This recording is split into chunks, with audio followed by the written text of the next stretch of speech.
Thanksgiving morning always arrived quietly in Daniel Reed's apartment. No laughter, no clatter of dishes. Just the low hum of the refrigerator and the gray light slipping through half-closed blinds. He stood at the sink holding a mug he had forgotten to fill, staring at the faint reflection of his own face in the window. The city outside was already waking into celebration, cars packed with relatives, grocery bags heavy with last-minute ingredients, radio stations looping cheerful songs, but inside Daniel's chest, it was the same hollow stillness that returned every year like a wound that refused to close. Maya had loved Thanksgiving. She used to say it was the only holiday that didn't pretend life was perfect. You were allowed to be grateful for small things, even broken ones. Daniel used to watch her move around the kitchen, confident and warm, humming off-key, stealing tastes before dinner was ready. He used to believe that some moments were permanent simply because they felt that way.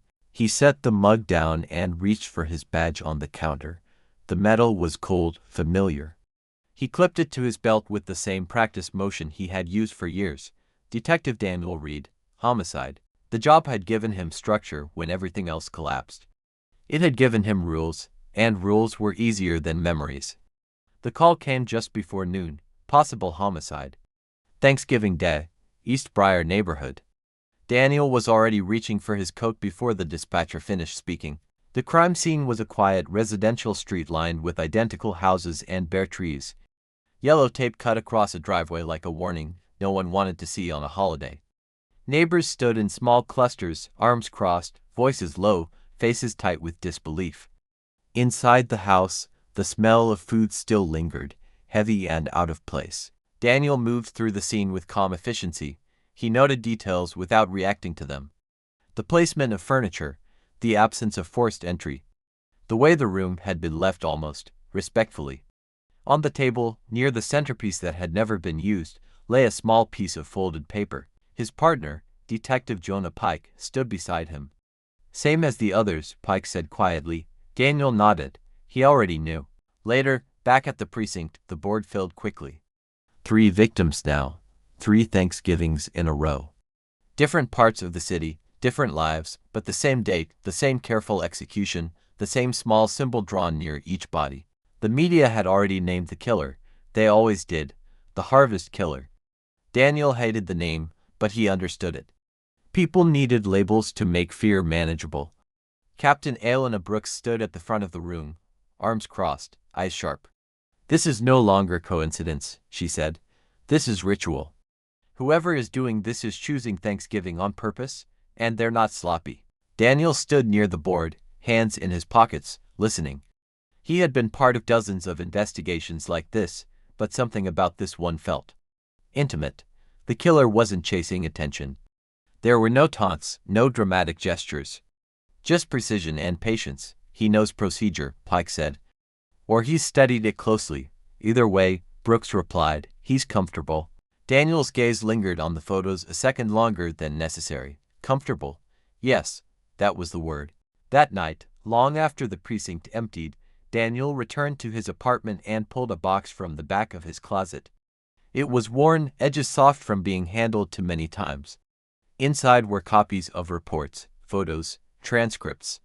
Maya's case, officially unsolved, officially closed. He laid everything out on the table, methodical, almost reverent. He didn't rush. He never rushed this part. The night Maya died, she had been walking home from a charity event. Thanksgiving evening, rain slicking the streets. A hit and run, they said, or a robbery gone wrong. Witness statements that didn't line up, a phone call logged but never traced properly. Evidence mishandled, leads that evaporated. Daniel had believed he could accept that once, that some things were simply unfair. But grief didn't fade the way people promised it would. It hardened, it sharpened. He had gone back through the file over and over in his mind, long before he ever opened the box again. He remembered names, faces, small inconsistencies no one else had bothered to resolve. People who had been careless, indifferent, impatient to go home to their families that night. The first Thanksgiving after Maya's death, Daniel hadn't planned anything. He told himself that was important, that whatever he felt had to be honest. When the man connected to the missing dispatch explanation died that night, Daniel told himself it was coincidence, a tragedy layered on another tragedy. By the second year, he stopped pretending. Daniel was not impulsive. He did not rage. He did not act blindly. He planned the way he had been trained to plan investigations, slowly, carefully, with contingencies for every variable. He told himself he was restoring balance, that he was addressing failures the system had quietly buried. He chose Thanksgiving because it mattered. Because it was the day Maya had died, and the day the city pretended nothing bad could happen. The killings were never messy. He avoided spectacle. He avoided cruelty. He left behind only what was necessary, a symbol to remind himself why it was done, and a note that said just enough. Back at work, the investigation tightened. Task forces were formed, data was pulled, cameras were reviewed. Daniel was everywhere, volunteering for extra hours, reviewing reports late into the night. No one questioned his dedication, they never did. But Jonah Pike began to notice things. Daniel was always one step ahead of discussions. He anticipated conclusions before they were reached. He seemed less curious than usual, less surprised. Pike tried to tell himself it was experience, or grief, or both. Still, something about Daniel's calm unsettled him. Dr. Sloan Mercer, the department psychologist, said something during a briefing that stayed with Pike. "This killer isn't driven by chaos," she said. "He's driven by meaning, by correction. He believes something was taken from him, and he's reclaiming it in pieces." Pike glanced at Daniel then. Daniel didn't react. He didn't need to. As Thanksgiving approached again the following year, pressure mounted. The city demanded answers. Captain Brooks authorized deeper internal reviews. Quiet ones, careful ones. No one wanted to imagine what it would mean if the killer was closer than they thought. Pike began tracing connections instead of motives. He looked at the victims not as random targets, but as links. And slowly, reluctantly, a pattern emerged. Each one had touched Maya's case in some small way. A witness who changed a statement, an employee who handled evidence improperly, a person whose negligence had been documented and then forgotten. Pike's hands shook slightly as he laid the files out side by side. He didn't want to believe it. Daniel had trained him, had covered for him, had saved his life once, but the pattern didn't care about loyalty. The department decided to test a theory without naming it. They leaked a false lead connected directly to Maya's case. A witness resurfacing, a meeting arranged. Only a handful of people knew. At night, Pike sat in an unmarked car near an empty community center, watching rain beat on the windshield. Captain Brooks listened on the radio. No one spoke much. A figure appeared under the streetlight. Daniel. Pike's chest tightened. Daniel moved with purpose, scanning the area the way a hunter checked wind direction. He looked calm, ready. He reached the door, his hand hovering over the handle. For a moment, everything held still, then Daniel paused. He turned his head slightly, eyes narrowing toward the darkness where Pike sat hidden. Not directly at him, but close enough to feel seen. In that instant, Pike understood something that made his stomach drop. Daniel had never been trying to escape the investigation. He had been guiding it, controlling it, staying close enough to adjust when necessary. Daniel opened the door and stepped inside. The radio crackled. Pike didn't move. Thanksgiving night stretched on, heavy and unresolved, as the city slept, believing the danger was still out there somewhere distant, faceless, unknown, never suspecting that the man sworn to protect it had been sitting at its table all along. The community center swallowed Daniel whole, the door closing softly behind him. Inside, the lights were low, motion sensors casting brief halos that vanished as he moved. His footsteps were measured and hurried. He had chosen the place because it was ordinary, because ordinary spaces were where mistakes had been made before, small lapses that had cost Maya everything. He reached the far hallway and stopped. The room at the end was empty. No witness, no nervous informant. Just a chair and a table that had been wiped clean. Daniel exhaled slowly, not in anger, in recognition. The city had finally begun to learn his language. Outside, Pike listened to the silence stretch too long. He pictured Daniel inside, weighing options, mapping exits. Pike knew that look, the one Daniel wore when a case shifted shape. He keyed the mic but stopped himself. If Daniel realized too soon, he'd disappear into the spaces Pike had never been able to follow. Inside the room, Daniel sat. He rested his hands on the table, palms down, and closed his eyes. For the first time in years, Maya's face came to him without pain attached to it. Just the memory of her voice telling him to stay soft. He almost smiled. He opened his eyes when he heard footsteps that weren't his own. Captain Brooks stood in the doorway, weapon lowered but ready, her face carved into something harder than command. "It ends here," she said. Daniel didn't rise. He didn't reach for anything. He studied her the way he studied crime scenes carefully, without judgment. "You always did know when to knock," he said. Pike appeared behind her, relief and dread crossing his face at the same time. The room felt smaller with all three of them in it, heavy with unspoken years. Brooks took a step closer. "You're done, Daniel." "No speeches, no justifications." Daniel nodded once. "I know." There was no confession, no dramatic unraveling. Just the quiet understanding between people who had worked together long enough to recognize truth when it finally stopped hiding. As officers moved in, Daniel stood without resistance. He glanced at Pike, something like gratitude flickering in his eyes. "You were a good detective," Daniel said softly, "better than me, in the end." Pike swallowed. "You didn't have to do this." Daniel's gaze drifted toward the darkened windows, toward a city still glowing with leftover holiday lights. "I know," he said, "but I couldn't leave it unfinished." They led him away as dawn began to thin the night. Outside, families would wake to leftovers and routine, unaware of how close their celebration had come to collapsing again. The case would be written up, the headlines would flare and fade, and Thanksgiving would return next year, quieter than before. And somewhere between the official reports and the truths that never made it onto paper, Detective Daniel Reed would become another file, one more story the city would tell itself so it could believe that justice, however flawed, had finally caught up. They processed Daniel Reed quietly. No sirens, no cameras. Captain Brooks made sure of that. The department did not want a spectacle, and Daniel did not give them one. He walked between officers with his head level, his hands steady, his coat still buttoned against the cold. Outside, the first hints of dawn crept over the rooftops, pale and indifferent. At the precinct, the holding room smelled like disinfectant and burnt coffee. Daniel sat at the small metal table and waited. He had spent years in rooms like this on the other side of the glass, watching suspects fracture under pressure. Now he watched the wall clock tick, and felt only a distant curiosity at how ordinary it all was. Captain Brooks came in alone. She didn't sit. She leaned against the counter, arms folded, eyes tired. "You want to talk?" she asked. Daniel considered the question honestly. "Not in the way you mean." "Then help me understand," she said.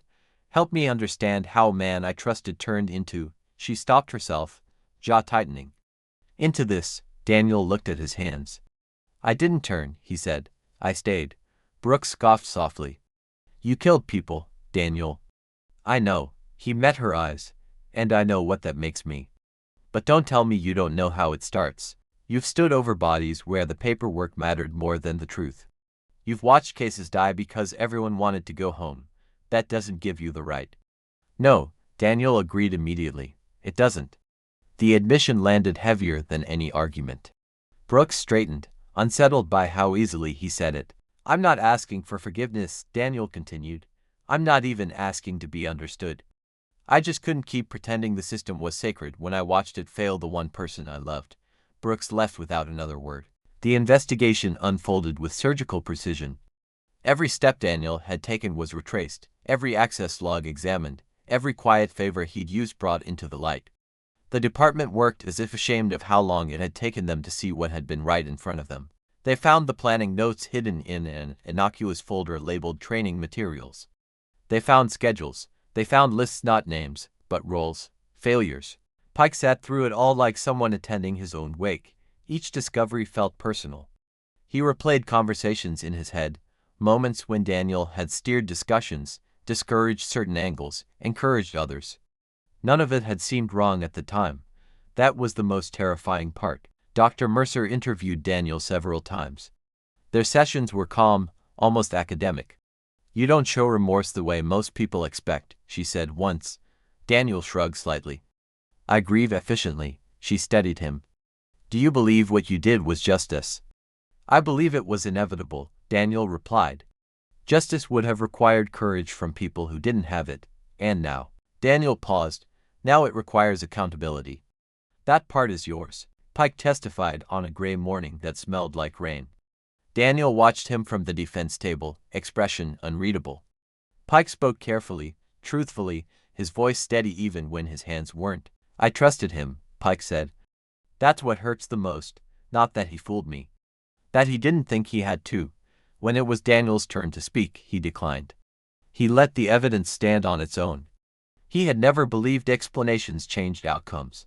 They only softened them. The verdict, when it came, was unsurprising.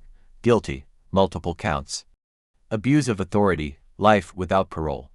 The courtroom exhaled as if something heavy had finally been set down. Daniel was transferred to a facility far from the city. The days there were rigid, colorless.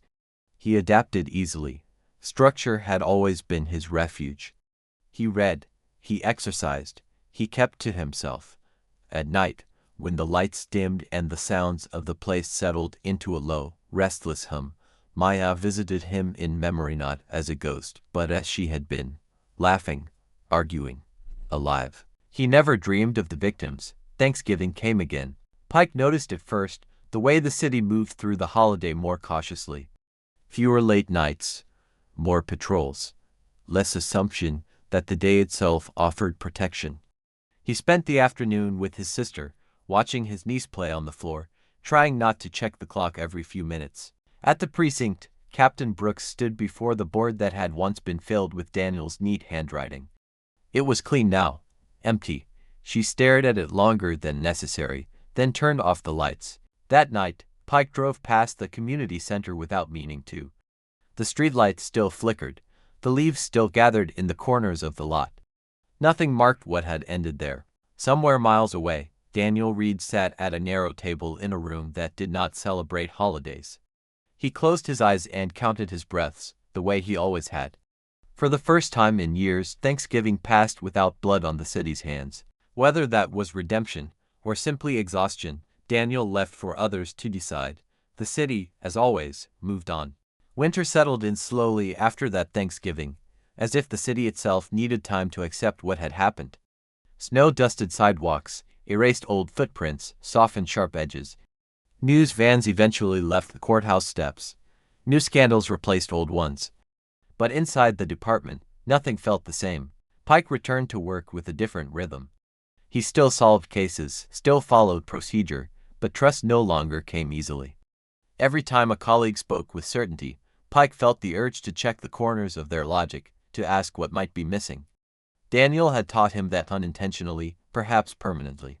Captain Brooks ordered a full internal overhaul. Old unsolved cases were reopened.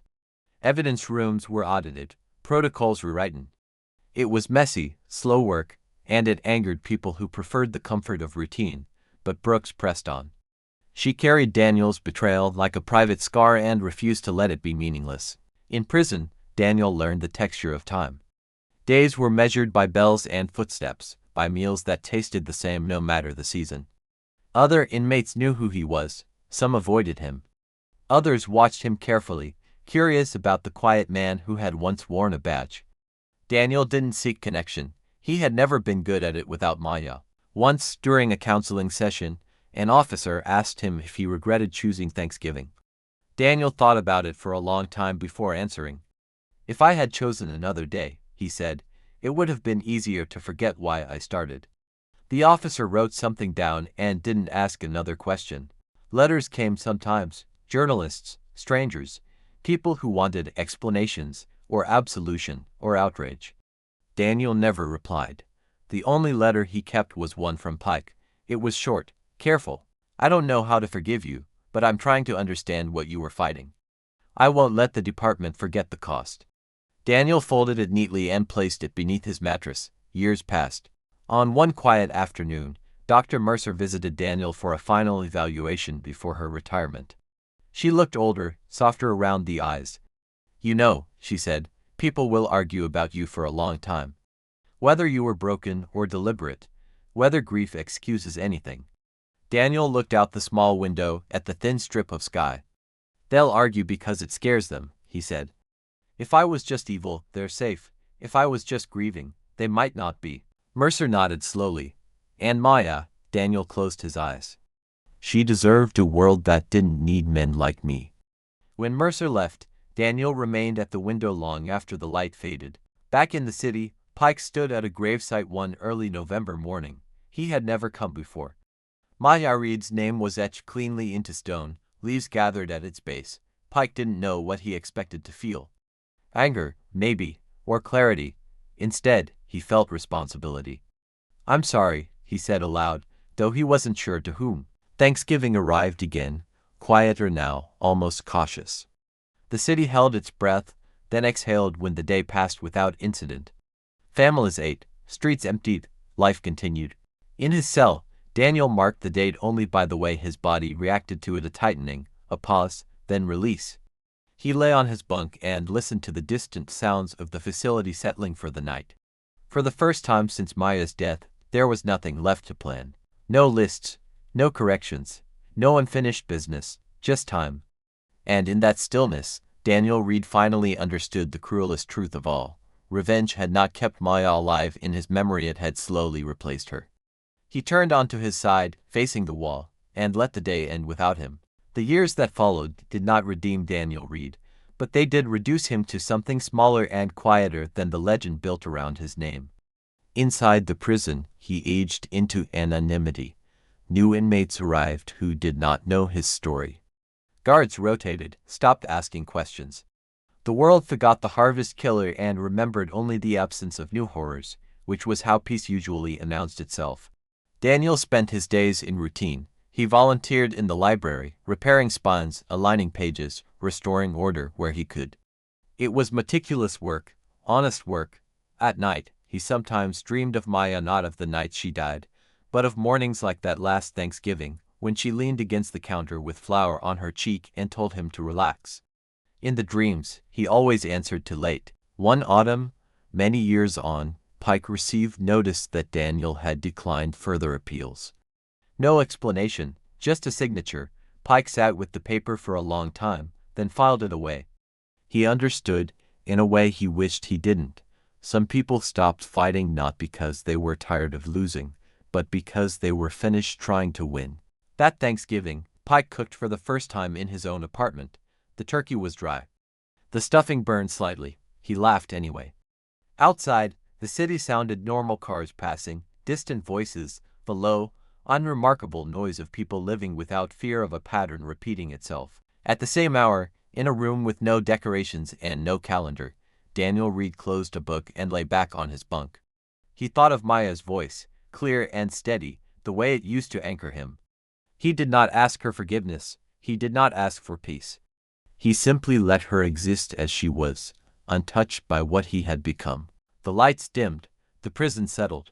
Somewhere far away, families cleared plates and argued gently over leftovers. Somewhere closer, a man who once believed he could correct the world accepted that some losses could only be carried, never balanced. Thanksgiving passed, and this time, nothing followed it. Long after the lights went out, Daniel remained awake, listening to the quiet settle around him. For the first time in many years, the silence did not feel like something waiting to be filled. It simply existed. He breathed in, then out, slow and even, the way Maya once taught him when life felt too loud. Her memory no longer demanded anything from him. It no longer pointed or accused. It stayed, gentle and unchanging, like a hand resting on his shoulder. Somewhere beyond the walls, a new morning would come. People would wake, stretch, and move forward without knowing his name or his story. That was how it should be. Daniel understood that now. He closed his eyes and let the night finish what the years had begun, reducing everything to what remained when vengeance was gone. A man, a memory, and a city finally allowed to be thankful in peace.